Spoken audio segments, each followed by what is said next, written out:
The Daily Stormer was chased off the internet and now has to go to the dark web. Well, I don't want them chased off the internet. Elites wasn't legitimate. It was all the alternative media, fake news sites, and mean-spirited lies about poor Hillary. They're going to find that they alienate not just the people that they think they're alienating, which is this lunatic tiny fringe of crazies. They're going to find actually that they alienate most of the country, because actually most liberals believe in free speech too. It's just the crazy ones on TV that don't. It's the CNN anchors and people like that, you know. Most liberals are perfectly happy to allow you to present your arguments, even if they don't feel like responding to them. It's just a tiny minority, but that tiny minority runs rampant in Silicon Valley. Well, hello there. It's been a while now, hasn't it? Well, the reason why it's been a while is because YouTube decided to give me my second community guideline strike. This is not something that I wear very proudly, though.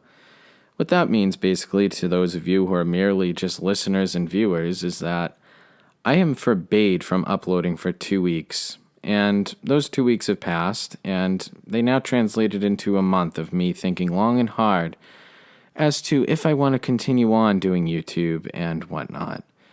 And within those 2 weeks, I was also riddled with demonetization on videos that had no reason to be demonetized in the first place. They were pretty much videos of me just talking, or just videos of me making stupid crap. But the fact of the matter is that YouTube is pretty much assaulting channels like mine, simply because we showcase speech that they don't necessarily agree with. This is something you people, you listeners, you viewers of my channel, should be taking very, very seriously. This is your right to free speech in this country, in this world. You have a voice, and it's being suppressed by people like YouTube and all the executives up there as well, simply for having a voice and a way of thinking that is not necessarily what they agree with. This is wrong and disgusting, and I'm here to take a stand to it. But essentially, I'm not making any money. And this kind of sucks because I do YouTube a lot. It takes me a very long time to make every video, to make it perfect and everything. Hours and hours of editing and viewing and whatnot goes into every single video of mine. And that's why I have a Patreon page. It's not just there for fun. It's there to hopefully be able to have the funds in place and the support that I need from my gorgeous and beautiful viewers like you. No donation is too small, though. I mean, you can essentially just give me $1 per month. I mean, what is that to you? You have all different kinds of subscriptions to whether it be Amazon, YouTube Red, Netflix, whatever. I'm here to give you a action-packed week full of videos, months and months and months of video content every single week. So please, donate what you can, and if you can't, then that's fine. But I can't guarantee that I'll be doing this forever. YouTube isn't cheap, and neither is the things that are in place to make the videos that I do worthwhile. But if you do head over to Patreon, the link is in the description. So thank you. Really hope you have a brain aneurysm!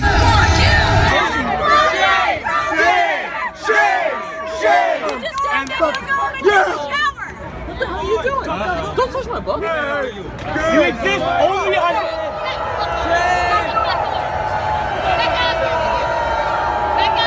Nazi scum! Nazi scum! Nazi scum! Get the fuck out of this crowd! Get the fuck out of this crowd! Hey, what are you doing? Sorry about that. That was an accident. Sorry. Excuse me. Sorry. Nice try.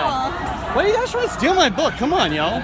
Guys, you should buy it and read it. You don't have to steal it.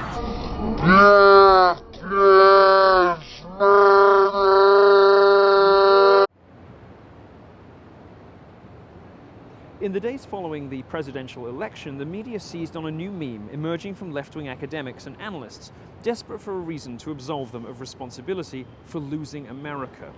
That meme was fake news, the idea that Donald Trump had won because of the power of social media to spread misinformation. Voters' anger at elites wasn't legitimate. It was all the alternative media, fake news sites, and mean-spirited lies about poor Hillary. 2 false stories about high-profile endorsements of Trump and 1 activist's mistaken photo about bust-in anti-Trump protesters in Austin, Texas were used to paint a picture of a deluded electorate. Breitbart didn't report on any of those stories, but along with InfoWars, Prison Planet, The Blaze, Project Veritas, Private Eye, the independent journal review WorldNet Daily, and Zero Hedge, Breitbart was placed on a list compiled by left-wing academics of so-called fake news sites. And it wasn't just the alternative media. Even more liberal independent sites like Red State and the Daily Wire made the list. Part of the reason the left was drawn to the fake news meme was that it offered the hope of striking back at a freewheeling new establishment media that was rapidly supplanting them. I implore you all to buy the book Dangerous by MILO Yiannopoulos. You can pick up that book through the link provided in the pinned comment section and read it very soon. So please, buy it now, and you can read dangerously. Thank you. Berkeley Free Speech Week is almost upon us. I'm sure you've already booked your travel or your accommodation. For those of you who don't know, it's in UC Berkeley, 24th to the 27th of September. Later this week, we'll be releasing tickets for the indoor portions of Free Speech Week. But in the meantime, here are some tips to help you get the most of your time in Berkeley. Number 1, don't bring weapons. Don't bring anything you shouldn't. Leave that to the crazed leftists in Antifa. The media wants nothing more than to catch conservatives doing things they shouldn't in public spaces. Free Speech Week is a peaceful celebration of free expression and classical liberalism. So come with that in mind. Speaking of Antifa, number 2, take a shower. Antifa is a domestic terrorist organization that struggles with the difference between words and action, with new sartorial trends and, of course, good oral hygiene. Do the police a favor and help them distinguish between you and smelly lefty wackos. Number 3, bring a map. Berkeley can be confusing, and although Sprawl Plaza, the home of the free speech movement, will be the locus of activity for us, there'll be talks and activities all over the town. So check the website, which is freespeechweek.com, or you can check us out on Twitter at @freespeechweek for the latest information about what's happening and where.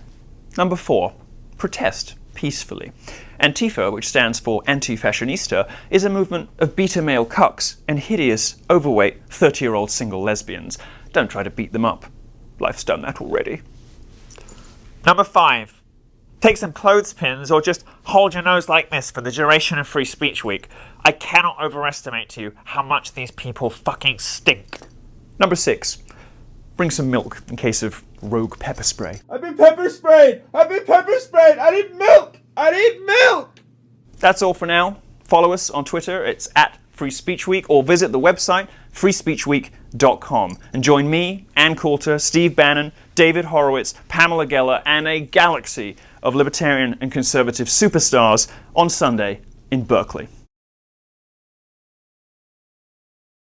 Looking at a lot of these tech companies and the Electronic Frontier Foundation, I don't know if you saw that, came out and said, this is really not cool. The next person to get banned might be somebody you agree with. Can you speak to what that? People agree with me, and they don't like the fact that I'm banned off these servers. When it happens to people that we don't like, like white supremacists, white nationalists, the KKK, right?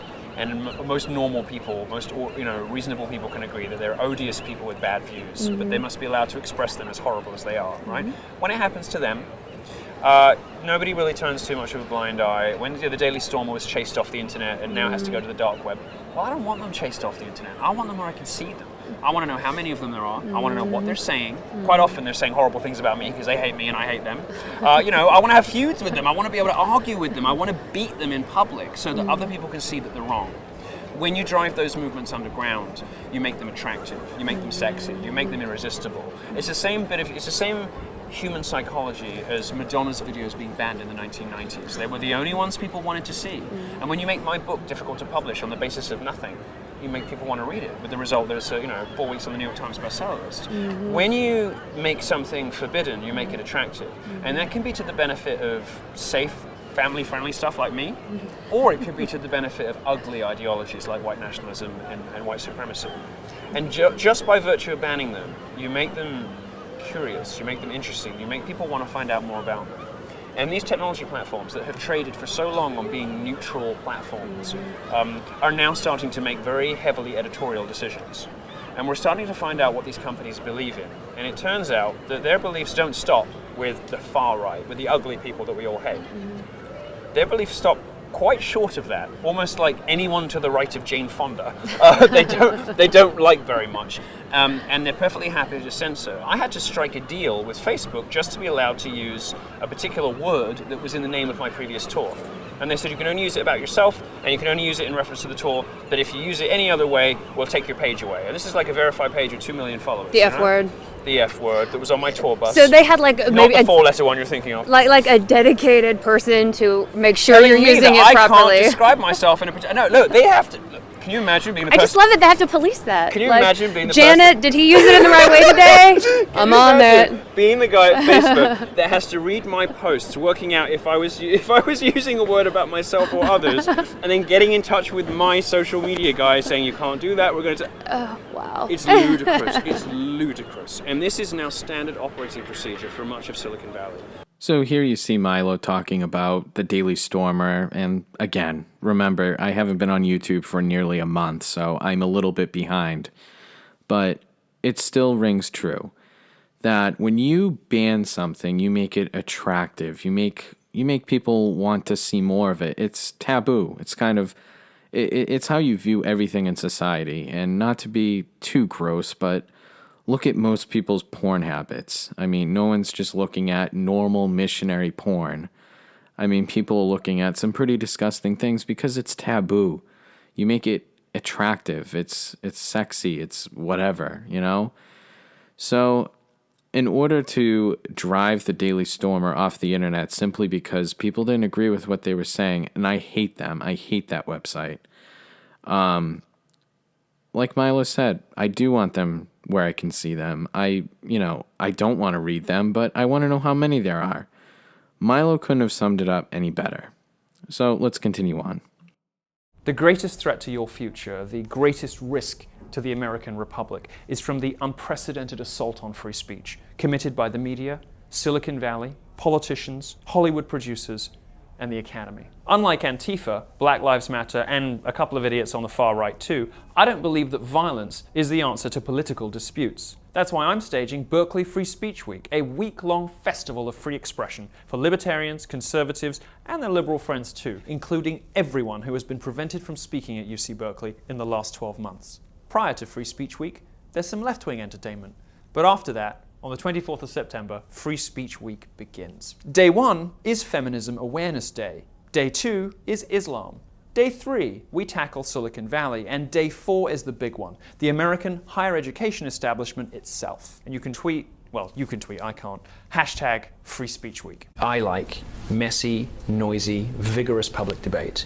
I like an open marketplace of ideas. I'm a classical liberal, you know, I am a worshipper of J.S. Mill, you know, I read and believe in on liberty. I think it is a founding principle of Western civilization, you know, that people should be able to be, do, and say anything so long as it doesn't hurt other people, which is why that's why this country's set up the way it is. You can believe what you want, you can say what you want, but when you strike somebody else, then the rules change. So when you're scheduled to speak at a place where, like what happened in Berkeley happens, and there's a risk of that happening again, what's your point of view on whether or not you should go to that event? I bear absolutely no responsibility whatsoever for the violent actions of others, and I will never accept that I do, because once you do that, you award a heckler's veto to people who threaten violence against you or your audience, and it is just handing them a way of shutting you up. I will never accept responsibility for the violent acts of others, and nobody should ask me to. In the same way that if I lose my temper with somebody in the street and strike them, nobody is responsible but me. There's a very clear distinction in law, in morality, a very clear distinction, I think, in all right-thinking people. There's a difference between shouting with somebody and punching them. There's a difference between saying that I want to do something, like I'm going to steal you or whatever, and actually stealing it. Yeah? There's a big difference between speech and action, and the left wants to break down that distinction. You know why? Because they want to legitimize their own violent responses to other people's ideas. That's the root of safe space and trigger warning culture.